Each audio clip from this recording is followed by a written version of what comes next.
tekisoboka era tekiyinzika, kubanga bakugambye mbu tekisoboka era tekiyinzika. Batuufu ne kyeboogera kituufu.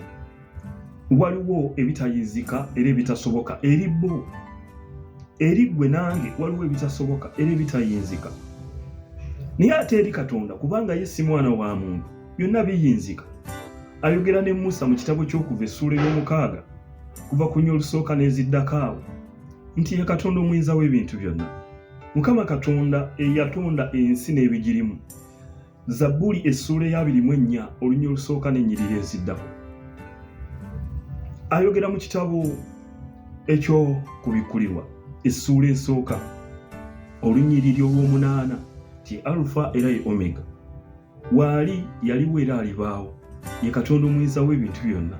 Nabwe kiti eri ffe abantu waliwo ebitayinzika, naye ate eri Katonda byonna biyinzika.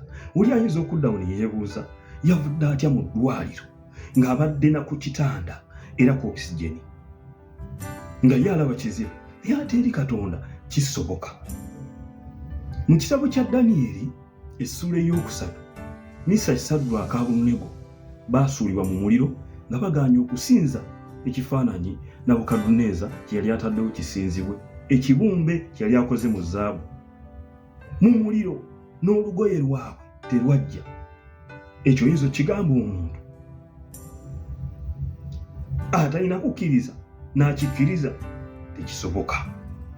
Eri omuntu n'eri Katonda kisoboka. Yawonya atya amasasi? Yavudde atya mu mmotoka yonna nga yeefunyizafunyiza nga mulamu?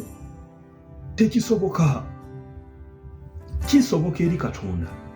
Mu kitabo kya Danyeri essuula ey'omukaaga, Danyeri yasuulibwa mu bunnya bw'empologoma ezirina enjala ne batta sitoole n'empologoma. Abaamusuulayo bwe bajjayo Danyeri nga tezaamulidde, zaababakira mu bbanga ne zibayuzaayoza. Eri Katonda buli kimu kisoboka. Eri abaana b'abantu waliwo ebitasoboka. Oli yeebuuza yawonya atya amasasi? Yasimattusa atya? Yayiseewo atya? N'osanga n'abalokole nga naye adisikasinga ku nsonga eyo era naye agamba nange nnyina ebibuuzo bingi. Awona atya amasasi? Kati gwobeera musumba wange awo okoma okunsumba, kubanga ffe ensi gye tulimu ey'obulokole yakukkiriza. Tekiyinzika kusanyusa Katonda, tekiyinzika kusiimibwa awataba kukkiriza. Ebulaniya essuula eya11 lunya olw'omukaaga.